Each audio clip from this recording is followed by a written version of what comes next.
अस्सलाम वालेकुम grade 10 students. आज हमारा यूनिट नंबर 3 का पहला लेक्चर है एक्सरसाइज 3.1 रेशियो एंड प्रोपोर्शन।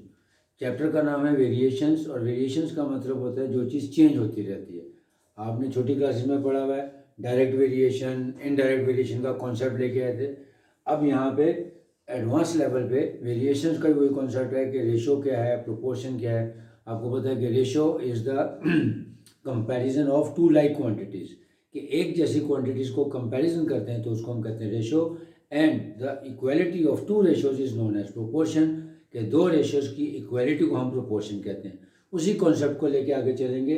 फ़र्क क्या है कि वहाँ पे आपने छोटी क्लासेस में इसको नंबर्स में यानी रैशनल नंबर्स या नेचुरल नंबर्स में स्टडी किया हुआ है। अब यहाँ पे अलजेब्रिक एक्सप्रेशंस की मदद से हम देखेंगे कि रेशो और प्रोपोर्शन के क्वेश्चंस को हम कैसे कर सकते हैं। बहुत आसान है, कॉन्सेप्ट वही है सारा। आपको पता है कि जब हम रेशो निकालते हैं किसी दो क्वांटिटीज़ की, सबसे पहले ये देखना है कि दोनों का जो यूनिट है वो सेम होना चाहिए। फॉर एग्जांपल कि 5 किलोग्राम और 6 किलोग्राम की हम रेशो निकाल सकते हैं। इसी तरह 3 आवर्स और 8 आवर्स की रेशो निकाल सकते हैं, यानी दोनों का यूनिट सेम हो। लेकिन अगर दोनों का यूनिट सेम नहीं होगा तो सबसे पहले हमने उन दोनों का यूनिट सेम करना है, उसके बाद उनकी रेशो निकालनी है। अब रेशो को सॉल्व करने के लिए आपको पता है ये भी दो तरीके, एक फ्रैक्शन का मेथड होता है और एक रेशो की फॉर्म होता है। यानी इसको हम रेशो को ए रेशो बी या ए ओवर बी करके भी लिख सकते हैं। इसका क्या मतलब होगा कि दो क्वांटिटीज़ हैं जिनके बारे में हमने कंपैरिजन करना है कि इसकी रेशो कैसे निकालनी है। फॉर एग्जांपल जो इसकी फर्स्ट क्वांटिटी ए को हम कहते हैं एंटीसीडेंट, और सेकंड क्वांटिटी जो बी है उसको कहते हैं कॉन्सिक्वेंट। यानी एंटीसीडेंट और कॉन्सिक्वेंट में रेशो में जब हमने लिखना है तो उसको ए रेशो भी लिखना है, और अगर फ्रैक्शन फॉर्म में लिखना है तो ए ओवर बी लिखना है। अब इसको सिंपलेस्ट फॉर्म में लाने का क्या तरीका होता है, वही कि हमने इसकी कटिंग करनी होती है। यहाँ पे आपको जो क्वेश्चन मैंने सेलेक्ट किए हैं उसमें वो लिए हैं जिसके यूनिट सेम नहीं है, क्योंकि जिसके यूनिट सेम है उसका तो बहुत ही आसान तरीका है, आप कैलकुलेटर की मदद से भी उसकी रेशो निकाल सकते हैं या उसकी सिंपल टेबल से कटिंग करके निकाल सकते हैं। तो मैंने वो क्वेश्चन सेलेक्ट किए हैं जिनके यूनिट सेम नहीं है। पहले उनके यूनिट सेम करेंगे, फिर उसके बाद हम उसकी रेशो निकालेंगे। और ये भी आपको पता है कि रेशो का कोई यूनिट नहीं होता, लिहाजा इसके साथ कोई यूनिट नहीं लिखा जाएगा। Let's start. क्वेश्चन नंबर 1 का part number 2, find the ratio between 450 centimetre और 3 मीटर लिखा हुआ है। इसका मतलब है कि 450 ये सेंटीमीटर में है जबकि ये 3 मीटर में है। तो सबसे पहले आपने दोनों का यूनिट सेम करना है, या तो दोनों को मीटर में कन्वर्ट करें या दोनों को सेंटीमीटर में कन्वर्ट करें। आसान तरीका यह है कि मीटर को सेंटीमीटर में कन्वर्ट कर लें। लिखें since 1 metre is equal to 100 centimetre.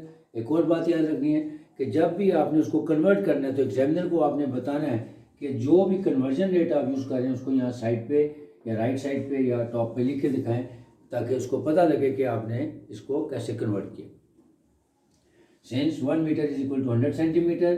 अब हम उसकी रेशो लिखते हैं 450 centimetre is equal to 3 metre.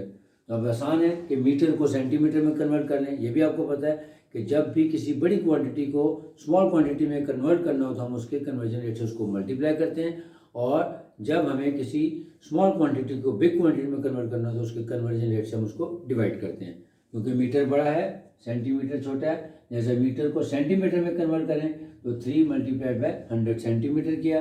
अब ये हो गया 450 सेंटीमीटर और ये होगा 300 सेंटीमीटर। अब दोनों का यूनिट सेम हो गया, जैसा वो यूनिट नहीं लिखा जाएगा, सिर्फ नंबर्स को लिखें 450 रेशो 300।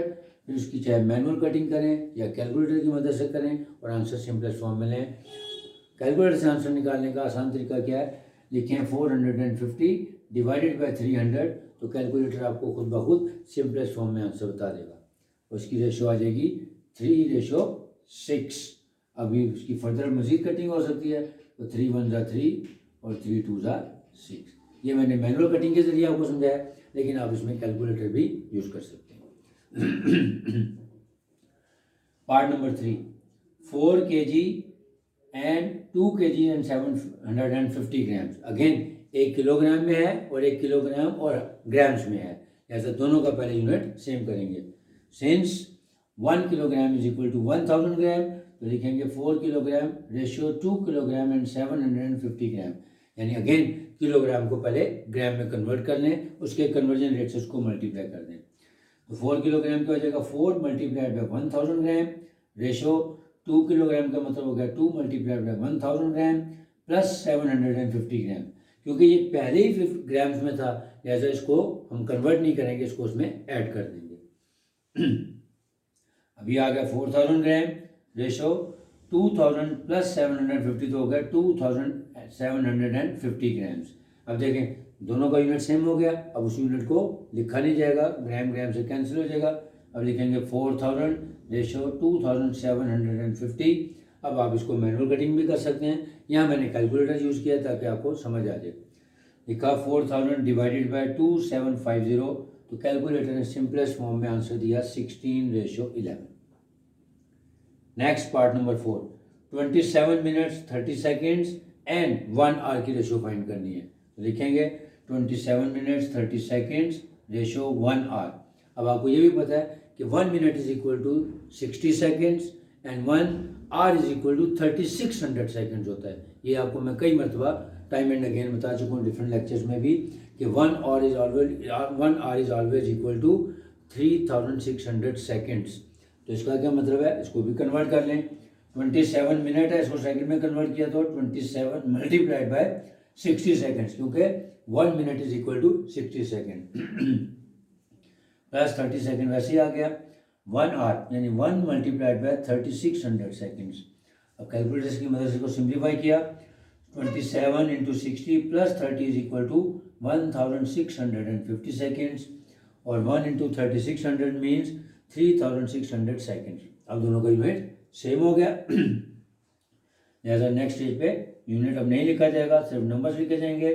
1650 रेशो 3600, कैलकुलेटर से इसकी रेशो निकाली 11:24। अब आगे क्वेश्चन नंबर 2, बहुत ही एलिमेंट्री किस्म का क्वेश्चन है कि नंबर ऑफ बॉयज़ और नंबर ऑफ गर्ल्स और number of students, total number of students का बताया है।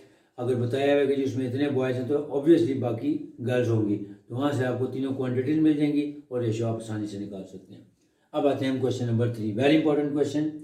फाइंड एक्स रेशो वाई, यानी एक्स और वाई की रेशो फाइंड करनी है। If 3 times 4x minus 5y is equal to 2x minus 7y, यानी आपको ये एक इक्वेशन दी है और रेशो फाइंड करनी है एक्स और वाई की। तो सबसे पहले हम क्या करेंगे, जो हमें इक्वेशन दी है उसको एक्सपेंड करते हैं। 3 into 4 12x minus 3 5 15y is equal to 2x minus 7y।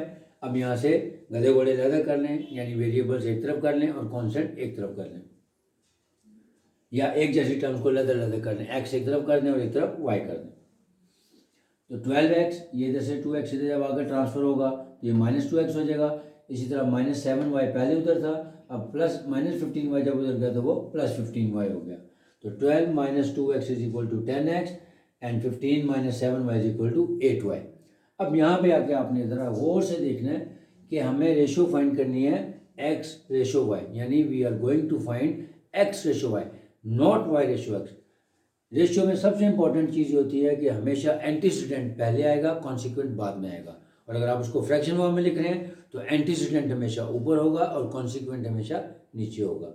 लिहाजा हमने यहाँ से देखना है कि 10x और इज इक्वल टू 8y है, तो जब हम इसको रेशो में कन्वर्ट करेंगे इसका मतलब है हमारा एंटीसीडेंट x होना चाहिए और कॉन्सिक्वेंट हमारा y होना चाहिए। तो अगर हम इसको फ्रैक्शन फॉर्म में लिखेंगे तो ये क्या हो जाएगा, x ओवर y। तो यहाँ पर यही किया कि 10x is equal to 8y था, तो हमें एंटीसीडेंट x चाहिए और कॉन्सिक्वेंट y, लिहाजा यहाँ से y को इसके नीचे लेंगे।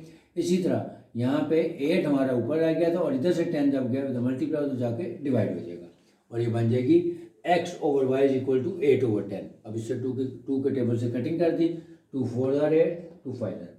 अब ये रेशो बन गई, यानी x ओवर y को हम रेशो के फॉर्म में लिख सकते हैं x ratio y and 4 over 5 जो फ्रैक्शन फॉर्म है, जब हम उसको रेशो फॉर्म में लिखेंगे तो हो जाएगा 4 ratio 5। Hence x is equal to 4 and y is equal to 5. Hence x is equal to 4 and y is equal to 5.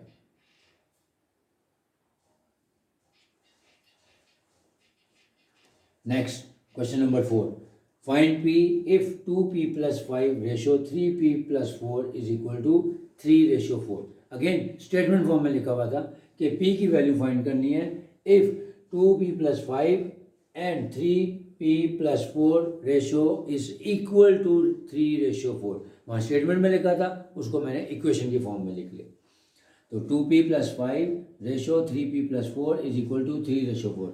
अब यहाँ पे आपको एक और आसान तरीका बता दूँ। एक तो तरीका कि आप इसको प्रोडक्ट और मीन्स और एक्सचेंज के तरीके से भी कर सकते हैं, लेकिन क्योंकि चैप्टर काफ़ी लंबा है और इसके तमाम क्वेश्चन में हमें रेशो और प्रोपोर्शन के बेशुमार क्वेश्चन को सॉल्व करना है।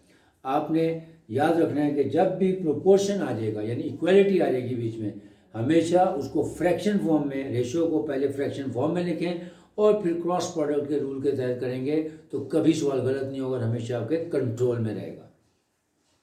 वही ये रेशो दी हुई थी, इसको मैंने फ्रैक्शन फॉर्म में कर लिया। 2 ये इसका एंटीसीडेंट है, इसका कॉन्सिक्वेंट है। एंटीसीडेंट हमेशा ऊपर आएगा, कॉन्सिक्वेंट हमेशा नीचे आएगा। यहाँ लिखेंगे 2P plus 5 divided by 3P plus 4 is equal to 3:4 यानी 3/4। एंटीसीडेंट हमेशा न्यूमरेटर में लिखना है और जो कॉन्सिक्वेंट हमेशा डिनोमिनेटर में लिखना है।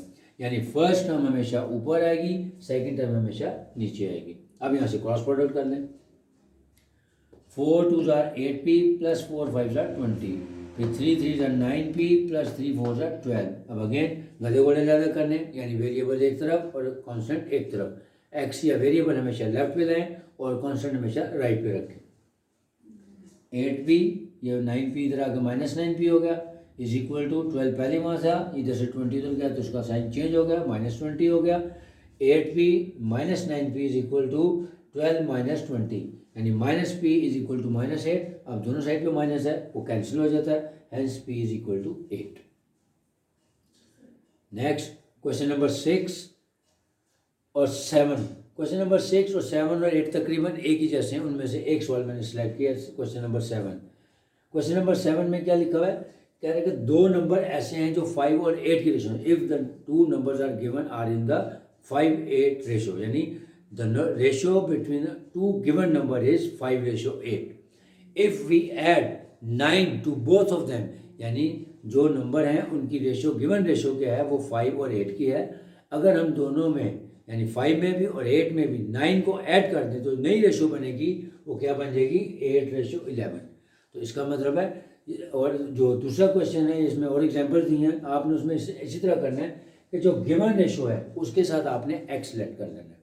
यानी जो गिवन रेशो है 5:8 है, 3:4 हो, 6:8 हो, जो भी रेशो गिवन है उसके साथ आपने उसको एक्स के साथ लेट कर लेना है और उसके बाद फिर इक्वेशन बनानी है, फिर उसको फ्रैक्शन फॉर्म में लाना है और क्रॉस प्रोडक्ट से इजीली सॉल्व हो जाएगा। Let 5x and 8x be the two numbers, क्योंकि 5 और 8 की रेशो होती है जैसा 5x और 8x। अगर ये 3 और 4 की रेशो होती तो फिर 3x और 4x लेट कर देते हैं। Now according to the given condition, अब जो हमारे नंबर्स हैं 5x और 8x, इन दोनों में 9 ऐड करना है, यानी 5x + 9 ratio 8x + 9 is equal to, जो न्यू रेशो है वो क्या हो जाएगी 8:11। 8:11। अब हमारी जो प्रोपोर्शनैलिटी क्वेश्चन होती है वो फॉर्म हो गई है। अब इसको फ्रैक्शन फॉर्म में लाएं और क्रॉस प्रोडक्ट कर लेते हैं।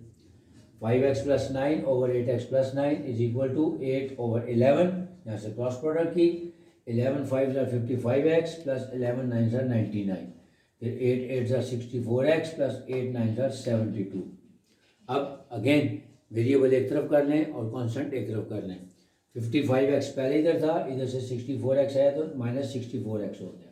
72 इज इक्वल टू 72 माइनस 99, यानी -9x is equal to -27, hence x is equal to 3, यानी x की वैल्यू अब हमने निकाल ली, वो क्या है 3। अब जो हमारे दो ओरिजिनल नंबर्स जो हमने लेट किए थे वो क्या थे 5x और 8x, तो x की वैल्यू क्योंकि 3 है लिहाजा उन 5x और 8x की में x की वैल्यू 3 पुट कर देंगे तो वो दोनों नंबर्स आ जाएंगे।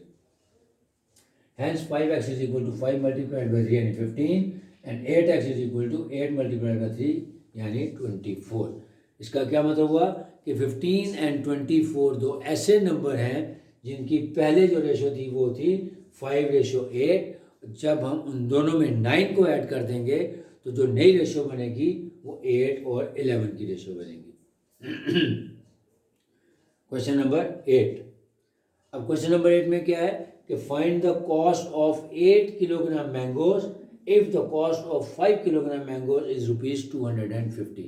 इस तरह की एक एग्जाम्पल भी दी हुई है। इसमें भी आपने बहुत ही आसान तरीके से, मैंने आपको बता रहा हूँ कि आपने इसको पहले प्रोपोर्शन में लिख लें और फिर उसके बाद इसको फ्रैक्शन में कन्वर्ट करके क्रॉस प्रोडक्ट से कर लें। सबसे पहले let cost of 8 kilogram be X, यानी जो कॉस्ट फाइंड करनी है वो हमारी एक्स हो गई। अब इसको रेशो की फॉर्म में या प्रोपोर्शन की फॉर्म में लिख लें।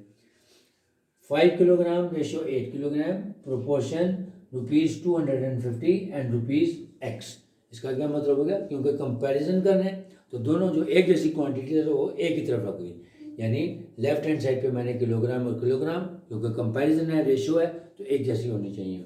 इसी तरह जो प्रोपोर्शन की दूसरी साइड है वहाँ पे ₹250 और ₹x। अब यहाँ से आपके सामने आ गया। अब आप इसको वैसे ही फ्रैक्शन फॉर्म में कन्वर्ट करें, क्रॉस प्रोडक्ट कर लेते हैं। 5 divided by 8 is equal to 250 over x, cross product किया।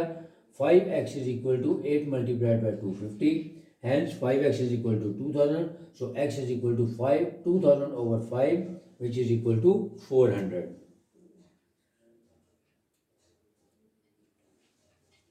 बिकॉज एक आपने कॉस्ट फाइंड करनी थी, लिहाजा लिखेंगे hence cost of 8 kilogram mangoes is equal to ₹400। Revise कर लेते हैं कि रेशो और प्रोपोर्शन का टॉपिक है वेरिएशंस में। सो बहुत ही आसान है, यानी जो बेसिक कॉन्सेप्ट जो आज तक आप बचपन से पढ़ते आ रहे हैं 5, 6, 7, 8 वगैरह में, इस पर काफ़ी डिस्कशन होती है, लेकिन अलजेब्रिक फॉर्म में नहीं थी।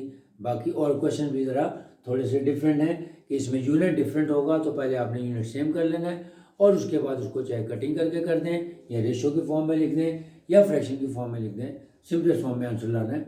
जहाँ कहीं यूनिट सेम नहीं होगा उसका कन्वर्जन रेट एग्जामिनर को पहले शो करें, उसको कन्वर्ट करें, दोनों का यूनिट सेम करें और फिर उसकी कटिंग कर दें। और जहाँ कहीं रेशो फाइंड करनी होगी पहले उसको आपने इक्वेशन यानी प्रोपोर्शनैलिटी की इक्वेशन में कन्वर्ट करना है, वहाँ से आप उसको फ्रैक्शन फॉर्म में लाएँ, क्रॉस प्रोडक्ट करें और उसके बाद क्रॉस प्रोडक्ट करने के बाद जो भी आपने वेरिएबल फाइंड करनी है, जो अननोन फाइंड करनी है, आप आराम से उसको फाइंड कर सकते हैं। तकरीबन तमाम क्वेश्चन में सेम कॉन्सेप्ट चल रहा है। अब जो इसके बाकी रहेगा जो रिमेनिंग क्वेश्चन हैं, जैसे क्वेश्चन नंबर 10 है वो फिल इन द ब्लैंक्स है, लेकिन फिल इन द ब्लैंक्स को भी आपने इसी तरह पहले क्रॉस प्रोडक्ट में कन्वर्ट करना है, फ्रैक्शन में लाने के बाद क्रॉस प्रोडक्ट लेनी है और रिमेनिंग वैल्यू आप आराम से निकाल सकते हैं। इसी तरह क्वेश्चन नंबर 11 है, उसके भी चंद एक पार्ट्स हैं। अगर आप इस कॉन्सेप्ट को माइंड में रखेंगे वहाँ पे भी आपने क्या करना है, आपको प्रोपोर्शंस दिए हुए हैं, जस्ट आपने उनको फ्रैक्शन फॉर्म में कन्वर्ट करना है। फ्रैक्शन फॉर्म में कन्वर्ट करने के बाद क्रॉस प्रोडक्ट करनी है और उसके बाद उसको सिंप्लीफाई करना है। आपको आसानी के साथ जो भी अमाउंट कैलकुलेट करनी है, जो भी वेरिएबल की वैल्यू निकालनी है वो आराम से निकल आएगी इंशाल्लाह। अब नेक्स्ट लेक्चर हम 3.2 और 3.5, क्योंकि वो दोनों एक ही जैसी हैं, एक में जो है वेरिएशन का कॉन्सेप्ट है और दूसरे में जॉइंट वेरिएशन का कॉन्सेप्ट है, वो दोनों तकरीबन एक जैसे हैं। अगर मौका हुआ तो दोनों इकट्ठे करा दूंगा, नहीं तो 3.2 फिर 3.5 करेंगे और उसके बाद फिर बाकी रिमेनिंग चैप्टर की तरतीब बना के आपको हो भी।